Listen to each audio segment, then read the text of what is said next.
sing for you, if you like. I was thinking about how grateful I am to have been in the companioning with all of you wise women, and so I thought I would give you a thank you for that. Um, it's a simple little chant by beautiful chorus. Um,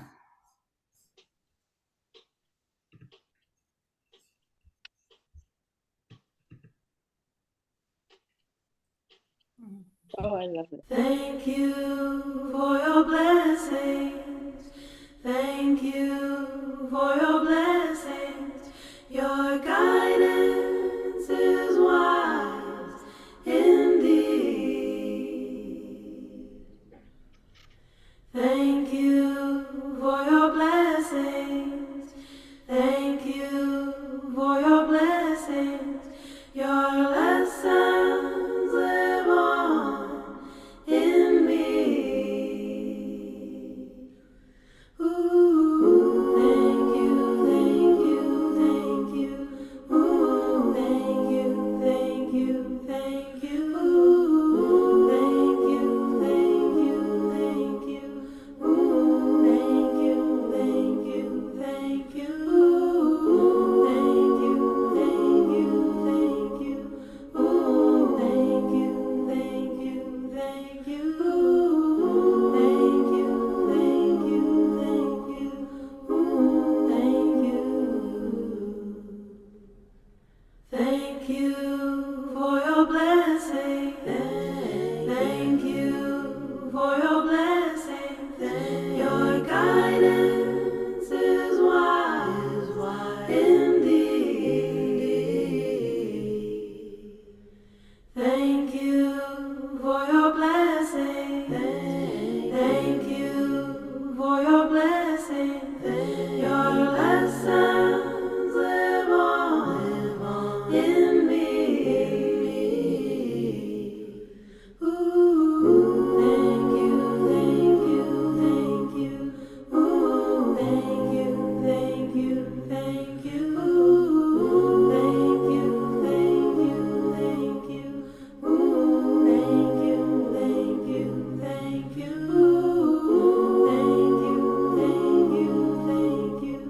Ooh, thank you, thank you. Ooh, thank you, thank you. Ooh, thank you.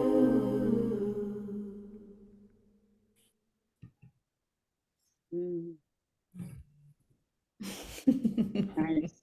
Loved it. Thank you. been a sweet time together. Well, Very. we ought to be playing that for you.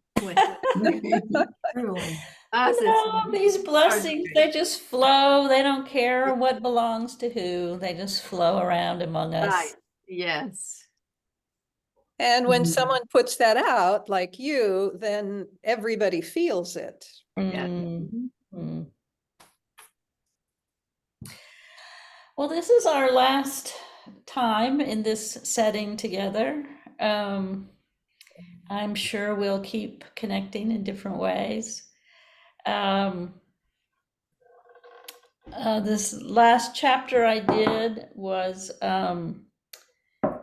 it was my compromise between a book about this is how you do stuff, and also just like, well, here's some things to think about. And I tried to give a range of possibilities. People who like to work with their body or walk with Nate, just or want to do centering prayer, or so I just wanted mostly to give people a sense of there's a lot of things you can do um, to um, connect to your practice and to your contemplative identity. So, because this is our last time, I just thought I would see what is lingering for you all and what has come up in the chapter or in our conversations or in the secret chambers of your heart. Well, Wendy, I was thinking I did a quick Lectio Divina over my notes this morning. which of course is ridiculous, but to see what stood out for me. Mhm. And I don't want to take the time to share it, but there was so much. Mm. What contemplation is, the vastness of prayer, the vastness of mercy, and I have specific questions, but I don't want to take the time now. Well, what if you launch us with one question? All right, well, it had to do with the last chapter. I loved the notion of praying with energy because I've become so aware of it lately. And the kind of energy behind whatever one says or does. Mhm. And it was on the heading Praying with Energy, and you were talking about how you can incorporate a sense of the Trinity by putting energy with a hum at the base of your spine and a hum at your heart and a hum at the top of your head. And I thought, well, am I being too literal to try to figure out what equals what? Is the base the Father, then the Son, and the Spirit, or is that just a stupid question? It's not at all a stupid question. I I would say sometimes when I've taught this, I would say um, the base, you're grounded in the divine goodness. Your heart, you're grounded in the divine love. Your head, you're grounded in the divine wisdom or peace. So I have to say, I don't identify the Trinity with Father Son language. So that's not really. I understand that that's obviously the tradition, but that's not exactly. I will say that has not been helpful for me anymore. But the triadic energy that we talk about, sort of in this ancient part of our tradition, and the idea of the divine Trinity is fascinating to me. And I do think that I have found meditating in a Trinitarian way to be quite powerful. And How do you do that? well, That lots way? of different that way. It's like praying in threes, like even just different names for the divine, three, but kind of the triadic naming. This book that I'm writing is very contemplative for me. It's just taken me very interesting in new places. Partly because it sort of interrupts my mental pattern of wanting to be either or this and this, but it kind of it's like a 3-point stool. It's balanced, it's very balanced, but it's not a binary, it's not a duality. And so it kind of helps me think beyond a kind of dualistic way of thinking.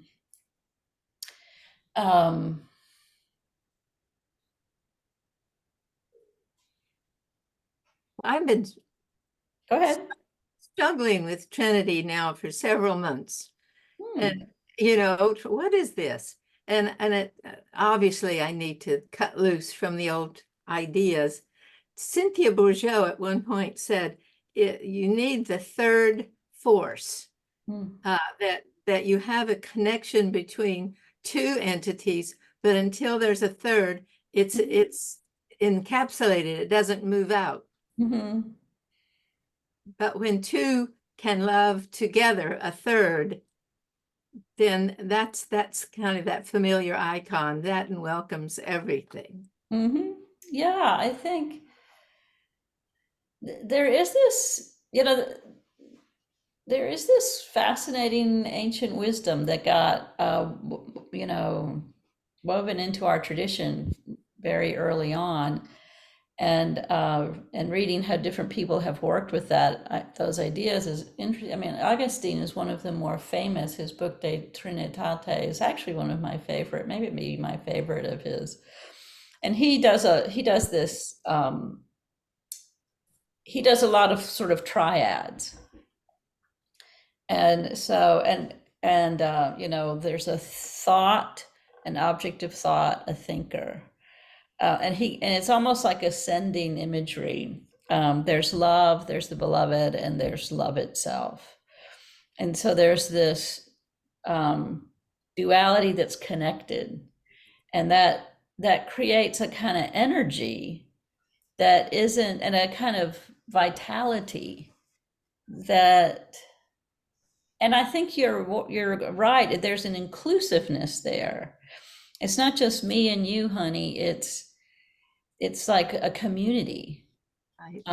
And so a kind of paradigm of invitational, you know, being inviting of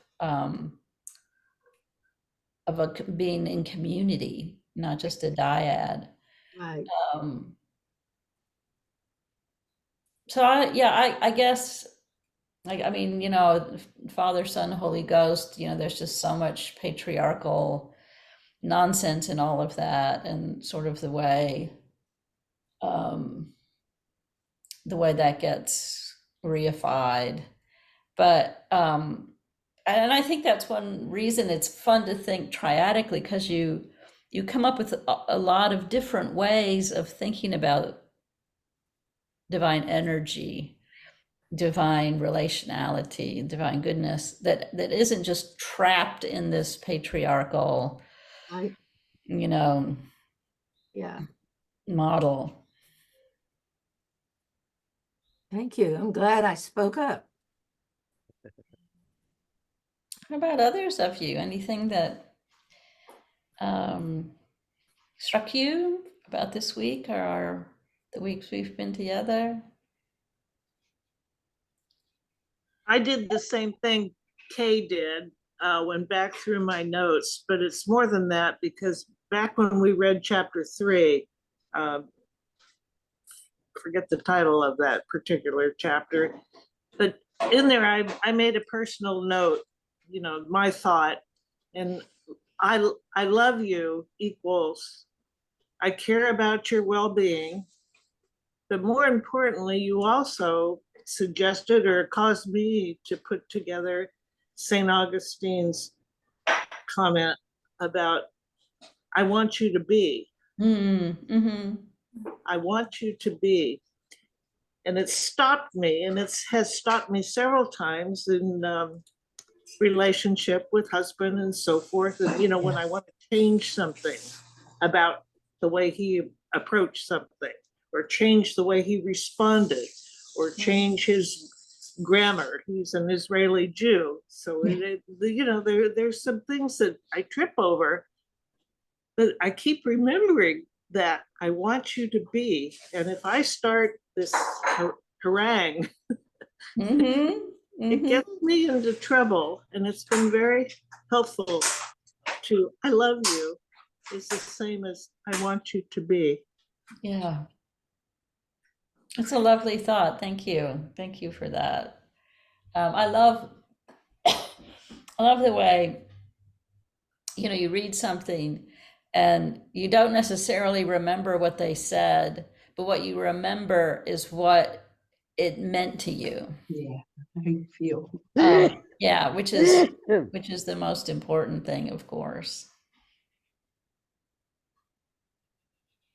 Yeah, I love, Wendy, what you said. I think it was on page 140. Prayer waters our roots and opens up a spaciousness beyond immediate demands and frustrations. Mm.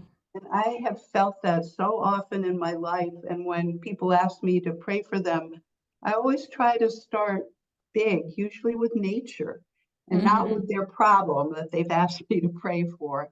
And it just kind of puts things in perspective for them. And I love that word spaciousness, because I think that's what God's giving us, is the spaciousness through prayer, which allows us to have some perspective. And maybe what the person is obsessing over right now is put in a little perspective. They feel a little peace. And yeah, I just thought that was a beautiful way to describe it. So thank you. I love the translation of spaciousness into beginning with nature in prayer. You know, this very capacious, you know, like your mind immediately goes not just to the kind of, you know, large scope of nature, but the kind of vitality of it, the Beauty, the the beauty, livingness the of it. vitality, the abundance, the Yeah, diversity, so yes, many good things. yeah. And so already your mind is just given itself nourishment just by that very act. Um, and and it may be that the issue, it may remain very intense and pressing, but it's held in a little bit, it's held in big arms.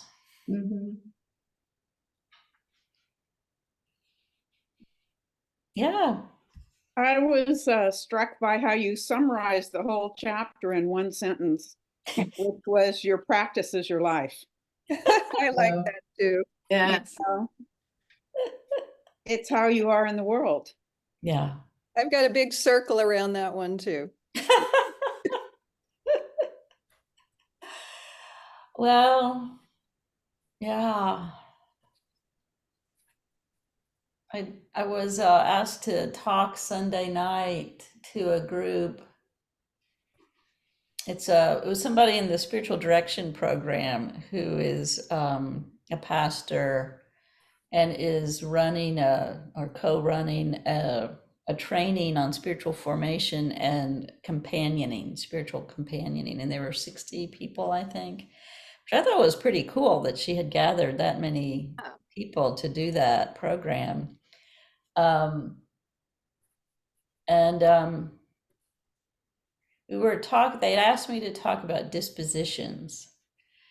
And I find myself emphasizing that because, you know, when we get, I think spiritual disciplines are very powerful, but they can get separated out from our life. So we do our discipline and then we go and we kind of leave our spirit behind in a sense and get absorbed in the whatever it is we have to do. And of course, to a certain extent, you have to do that. But to try and find ways that you weave them together, you know, that whatever you think of your spiritual practice as being, you find ways to weave it into the minutia of life, because in the end, we really find the beloved in life, and we find out how to express that in our life, and how we are able to show up in the world.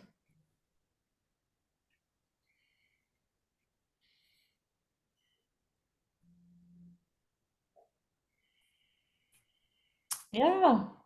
I've appreciated so much, Wendy. And one of the things is your invitation for us to hear music as one of the ways we enter into prayer and contemplation, which is true, but I just have loved the variety that you've played, things I'd never heard before or things I heard in a new way. So that has been a wonderful gift.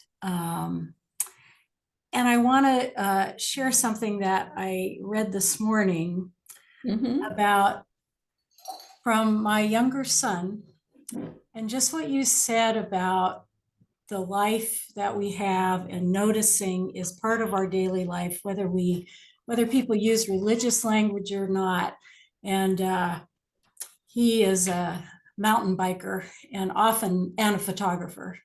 He's in his 20s and he often posts pictures, which are really beautiful. But today he posted a picture and this is what he wrote. Enjoying moments like this a little more lately. Life is too short to be upset at this beautiful world. The calm feeling of being up in the mountains. Even if I'm alone, I don't feel at home alone. I feel at home. Where did that come from? From you. From me, You maybe. raised him right, Cynthia. You You raised raised him him right. right. Yeah. Well, it was a moment of, wow. And he paired it with a song by Coldplay called Sparks, which I don't really know, but part of the lyrics, and I'm going to go back and listen to this whole song now, is I'll always look out for you. Hmm. So um, Hmm. I'm reminded, and we've talked about that before, that young adults who may not be coming through the door of the church, we Mhm. know are experiencing Mhm. the beloved Oh, yeah. and beauty. And although I love being outside, and I talked in our family talks about that a lot, about the beauty of creation, but thank you for kind of helping me deepen my thoughts about beauty, because there is so much ugliness. And Mm. I'm just weep, we all do, Yeah. the ugliness in the world, to each other, to the planet. So to keep remembering and being aware of that beauty has really been a gift. So thank you. Well, thank you for saying that. And what a beautiful gift to share your son's wise words. What open-hearted words. Just so present. Um, there is this, I don't know what right words there are for this, but if you're a certain kind of religious person, um, you really think about God as, in a sense, separate. The most extreme or maybe caricatured form is God, you go to church and you do God and then you go back to real life. And if you're not using those words, then you're not really talking about God or religion or spirit or anything else. And I think my mind is kind of slowly not just challenging that view, but thinking of all the ways it sticks with me, and trying to flip it around so that it's really the opposite, so that the beloved is everywhere all the time with all people in whatever way is possible. And we have, as Christians, we have a particular language to say that, and a particular set of times and rituals and so on that will kind of draw it down to remind us of that. But when we flip it around and make, oh, this is where God is, and that's where God isn't, then we kind of undermine the point of it all. It's more like, when you want to be with your spouse and you have a date night or something, and you have this kind of closeness and a kind of real focus on each other. But then you don't go leave date night and like, oh, well, maybe I'll see you next week. Who knows? You live together every day. And the sweetness of that time and the struggle sometimes is really nourished by these times apart, these times like we're going to go out to dinner, we're going to go for a walk, we're going to go on a vacation together. And it's like that with, the beloved, that we're kind of living with that, with her all the time, and going through challenges and sweet times. And when we kind of pull out special times like liturgy or centering prayer, we really nourish it, but we nourish it so that we can be there all the time. And so what you've helped in that, bringing your son in, you're just reminding us that, from a Christian point of view, that's what he's experiencing. And he's using his own words, his own resources for it, but he's feeling it and feeling the nurture of it. I really appreciate you sharing that with me, with us. Are there other ways in which you notice this showing up in unexpected ways in your life or the life of someone else? I was just thinking of a time that I went to the hospital. I had a inner ear infection, and consequently I couldn't tell up from down and couldn't walk. And it was, one of those times that you just, you wonder, are you going to live through this? And I found a word that helped me get through it, and it was Om. It wasn't anything other than the word Om, that I have this and this will help me get through. And I think you said early on in our sessions that you didn't use the word God because it was really kind of, loaded and, had a name. And thinking that same thing as I'm looking at your chapter, your last chapter, and thank you for all the good meditations that you gave us. Using words other than English words really help me to focus my mind on a kind of a different power, different spirituality. So Om Mani Padme Om, something that means nothing to me really, except that it's a chant, and that chant takes you into that kind of contemplative place. Yeah. Thank you for that. I, I sometimes have joked with myself. I wish that worship was all in Serbian or something, And so I wasn't just like, I wasn't just absorbed in meaning and content. I was kind of moving with another, you might even say another energetic level.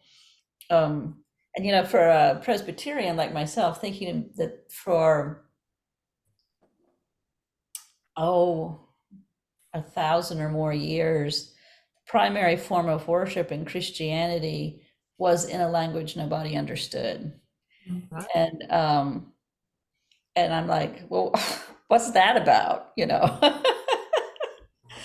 And yet how powerful it seems to have been for people to participate in these services that were, had this very beautiful, strong ritual and sounds and chant and music and prayer.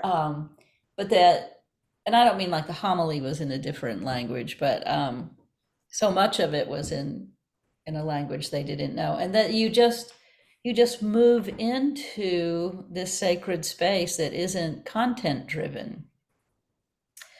And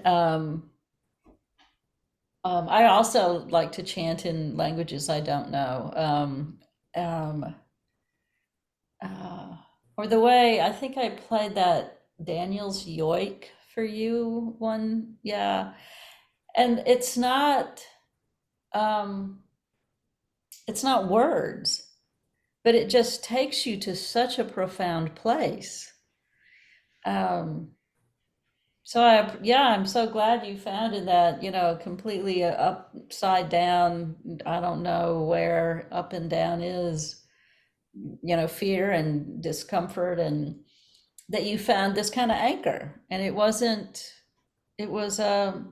just a sound, just an anchoring sound, which also has it brings a history with it of people who have used that in very powerful ways. So that's a good thing to find when we need it. Yeah, Susan. Yeah, you just gave me the language to explain one of my spiritual practices is blessing Friday night candles in Hebrew. Mm-hmm. And we also listen on YouTube. There's a whole slew of, chants, temple rituals and whatever, and play that kind of in the background. And I don't understand any of it, But again, it's this going into a place of quieting your mind. And by me learning the blessing of the candle in Hebrew, it's comforting. It's a rhythm. It's a, it's not what I believe. I do not believe, God, King of the universe kind of words. But when it's said in Hebrew, and knowing that there's, millions on Friday evening saying the same thing, and having my husband beside me, that is a real part of my Christian, if you will, spiritual practice, Sure. along with centering prayer and everything else. Thank you. What I'm very envious of you. The Sabbath traditions I'm very envious of them. And I can see how, and their chants, the chanting is so, and the prayers are so achingly beautiful.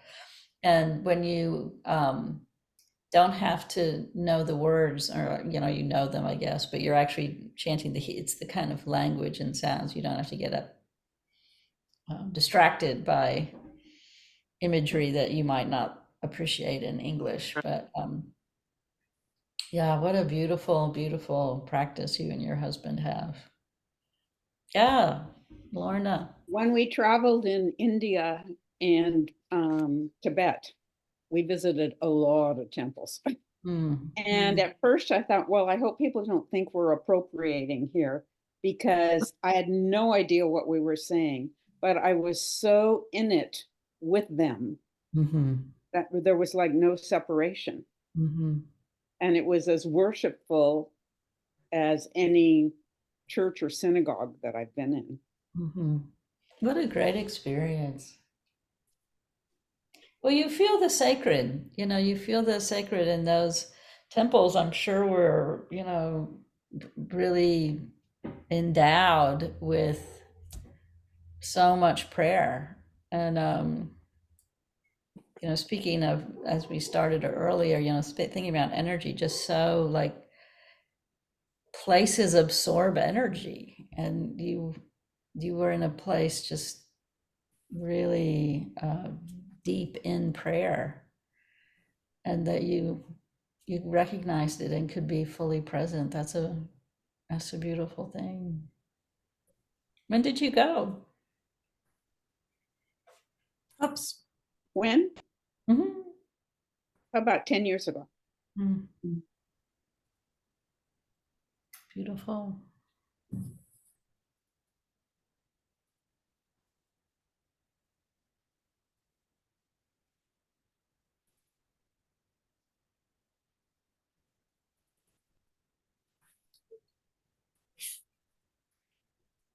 I heard connectedness, and I just wanted to say that is really, I feel what we're all here for, the connectedness that we feel together, and how to connect in the world in a better way, in a better place.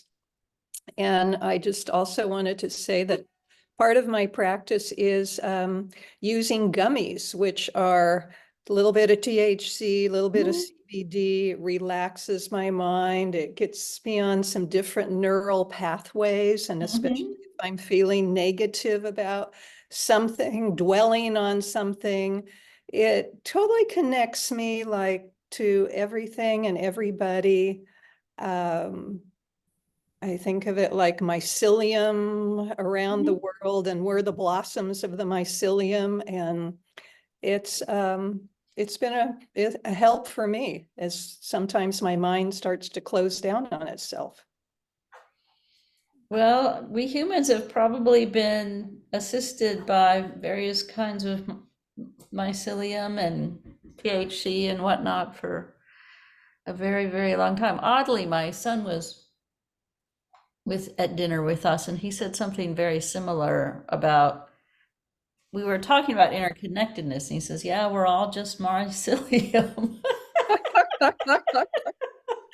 We think alike, your son and I. Yeah.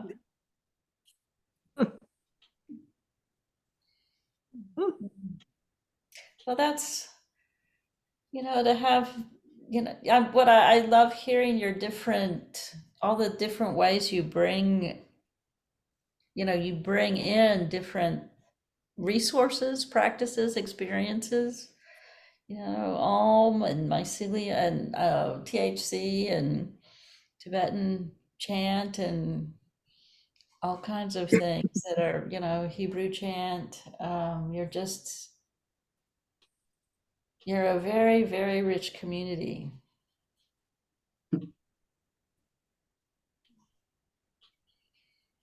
And maybe, I don't know if this is true or not, but maybe this has been a place where you can just name all of this as part of your spirit and part of your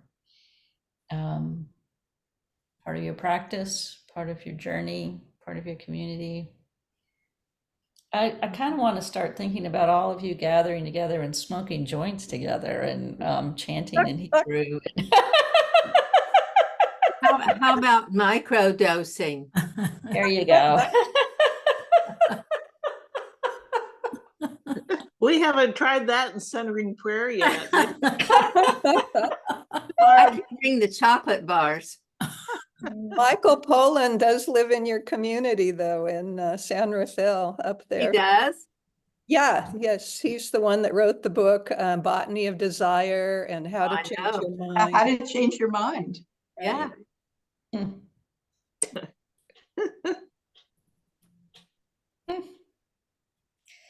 Well, you rascals are getting up to a lot of mischief, aren't you? We're going to put that in our mission statement, I think. That's right. And Lorna, with her music, playing your music, I would think that's a very profound spiritual practice. Yeah, yeah. Was it wonderful on Sunday, Lorna? Wonderful. It Simple was wonderful. It was, talk about energy. It was, I went and a couple of us did, and to be in that room and so close to musicians, that doesn't often happen. You're kind of usually you're on the stage and so on. So to be in this wonderful live space with, 30 musicians, and their breath and their concentration and beautiful music. So yeah, what a joy to experience that. And you're sharing your music, Lorna. That was wonderful. What were you playing? What instrument? No, I remember you play the viola, don't you? Yeah. Well, we played a Beethoven symphony. We played Sibelius and one other, I can't remember which one. Faray? Faray, yeah. Oh, nice. Great program. Yeah, it was a very nice program. 2 short ones, and then the Beethoven symphony, Yeah. which was longer. So it was really a good balance. It was less than an hour. Oh, goodness. Oh. Yeah. What We was had Sibelius? We had 2 larger pieces, bigger pieces, and we decided to substitute a shorter one for one of them because we didn't want people getting antsy. You know, Wendy, they're an unusual community orchestra because they have no conductor. Oh, I think I remember you saying that. That is unusual. But I guess it works for you. That's pretty cool. Thank you. Well, it's a chamber orchestra, and chamber orchestras don't have a conductor. Mm. Mm. Oh, I didn't know that. If you don't have a director, you can just say, "Oh, that's all right. We're a chamber orchestra." We look to the first violin, helps with the tempo and that kind of thing. Yeah, good.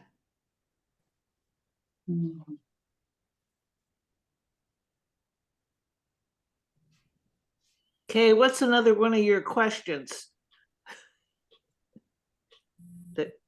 One of my observations. Observations, yes.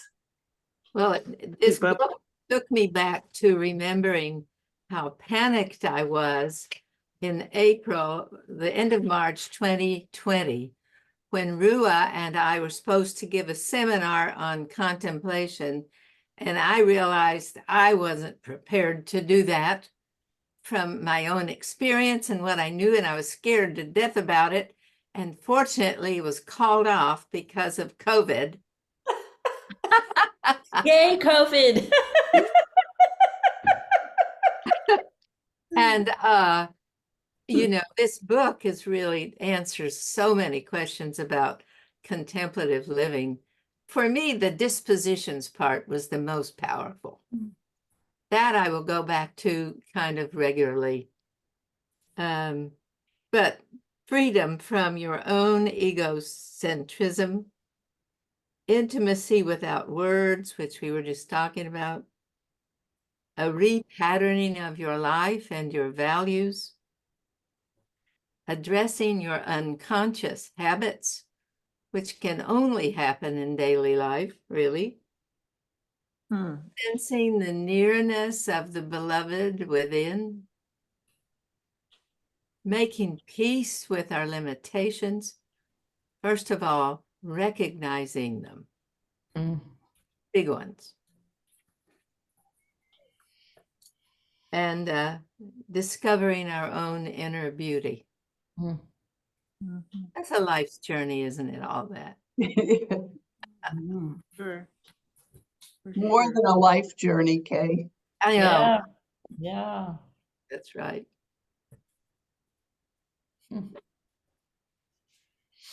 Yes, well, Gregory of Nyssa says we go from glory to glory, so we keep journeying on.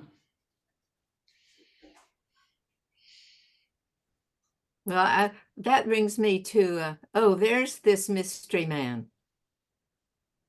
Hello, you're muted.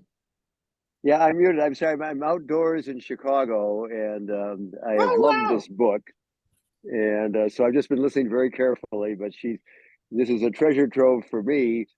Just reading the footnotes is a joy, Yes. and seeing all that she's got in the index. So thank you, Wendy. I am quiet and listening carefully. I've met Wendy over the years recently, and we're attempting to bring this idea of beauty to the business and economic mind, but I will subside. Thank you. Well, Really? it's good to see you, Ron.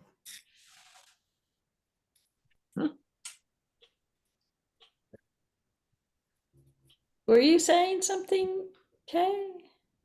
What was it? I was thinking, Ron, I want to connect you with somebody. Could you put your email address in the chat? Oh, no, I mean, I would be happy to, because you. we're trying to stretch, as I say, I've got my American Economic Association mug, economics, and I've got my Kellogg hat from business. And I've also got my DePaul shirt. The Daughters of Charity are my great source of systems change. So I hang out and I just am attempting to live and translate. She translates that language for me, and then I attempt to translate it for business people. That's as simple. It's a food chain. So thank you, Wendy. You've made it a lot easier for me. Okay, I'll be happy to put my email. We're working with Presidio and the San Francisco Theological Seminary as a great lab to try to pull this together. So if you have someone I would be interested in talking with, I would be delighted. I'll put that in right now. She's trying to do the same thing. Sir.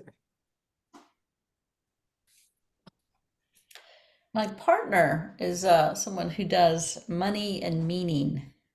She has a, That's it. yeah. And what These we've been connections, what yeah. we talked to Wendy about, and so much of this, you've got so many wonderful lines. But one of them is that you enter your soul and your soul enters you. I love that one. But this idea of trying to open up people's minds, and we're doing a lot with this idea of different parts of the brain, or then they like to talk about the brain, but it's really the whole body and the soul. The neuroscientists haven't gotten to the soul yet, but they're making inroads. Some of them They'll get have. there. Some of them have. I'll send you an email. Good. All right. Well, thank you. Oh, well, Wendy, we have a little bit of time left. We would like to have another season of Wendy Farley. And I suppose that would be when your sabbatical's over. I'm certainly open to different ways we can keep being in community. I would love to maybe meet with you and Lorna again or whoever and just talk about what sounds good. Mhm. I'll be there by the time I'm back in San Anselmo. It will be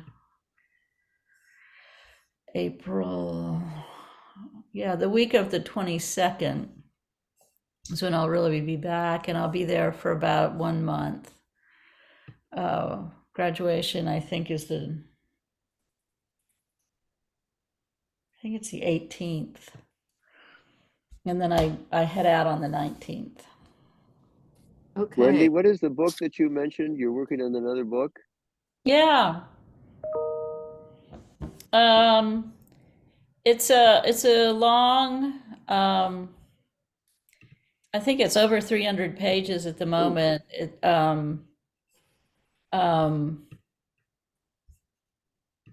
So I might end up turning it into more than one book, but yeah, I'm calling it Trans, a Beautiful Trinity, using reflection on Trinity, triadic, kind of meditation on triadic divine energy. And also the metaphor of trans and functioning at a number of levels.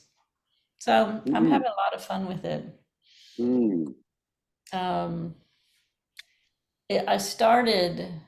My dad was a very brilliant theologian, and he died in 2014. And before he died, he had a couple of unpublished writings and very different sorts, quite different sorts of things. And I had thought about bringing them to publication. And so was working with that, and he was working with some ideas that he wouldn't say directly what they were. But they kind of rode underneath what he was saying. And so I thought I'll bring these out. And so I kind of wrestled with that project for a while.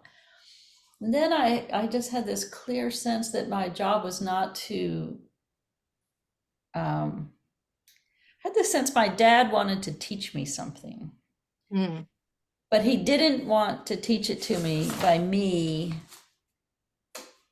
working with his material, but with me working with my material.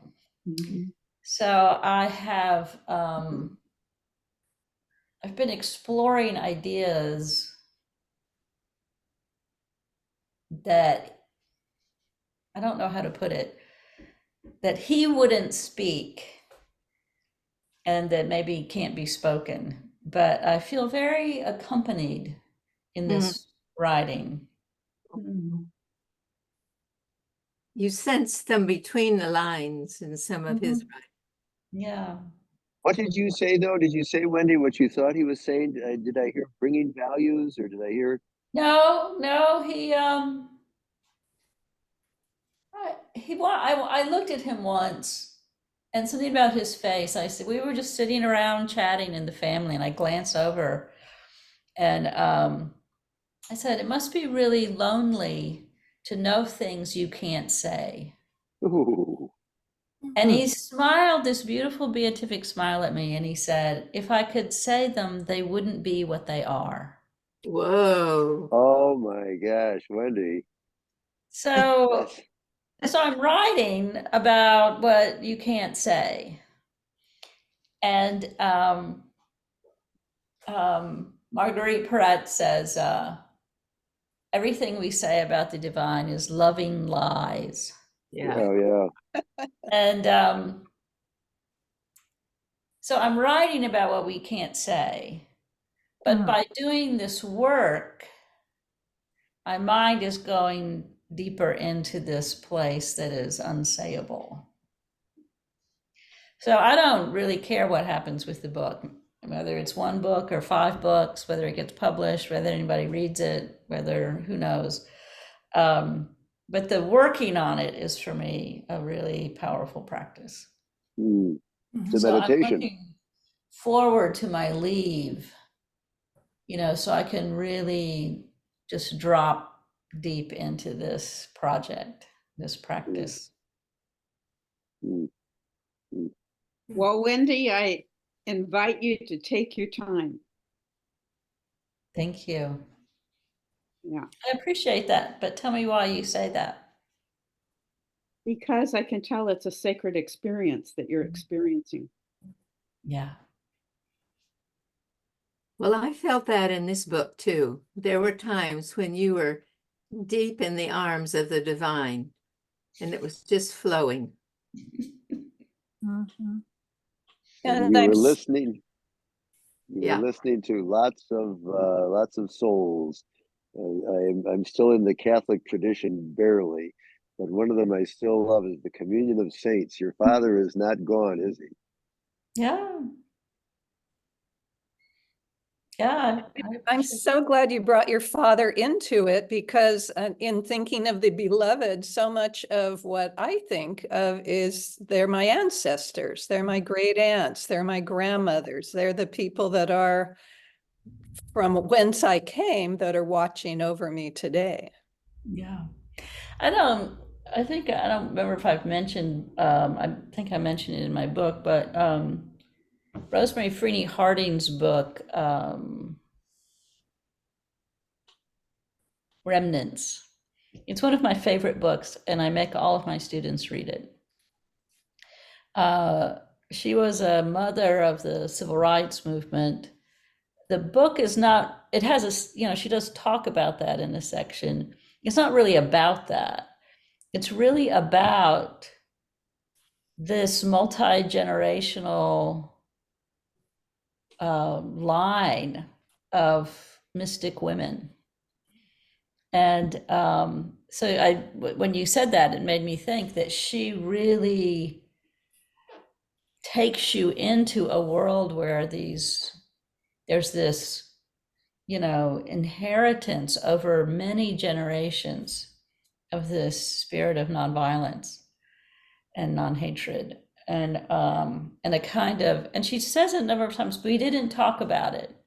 These things can't be said, but somehow something would be communicated by the way someone, like my dad, just by something that, oh, look, they going fishing with great grandmother, or it's a great book. And I now that you're done with this and you don't have anything else to do with your time, I can read that. What is it again, Wendy? The book? It's called Remnants. I'll Yeah, put by it in the whom? chat. Yeah.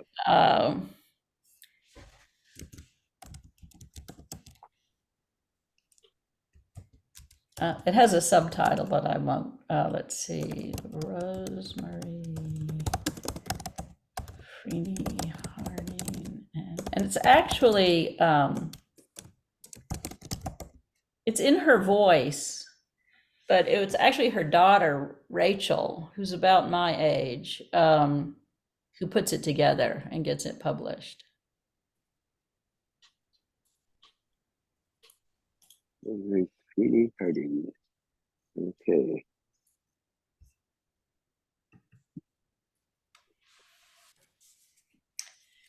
Well, friends, this has been really a sweet time together, and we'll take a little respite. And you're gonna be with. Do I remember your? Quinn. Yeah, he's a close friend of mine. So you're going from glory to glory, just like Gregory of Nyssa says. Yeah, right. That's right. Thank you so much, Thank Wendy. you, Wendy. Thank you, Well, I Wendy. hope Wendy, It's been wonderful. I hope we get caught up too. I'm Yeah, anxious to we hear how you're will. doing with Presidio and the Yeah, school, and give my best to Chris Hocker, please. I sure will.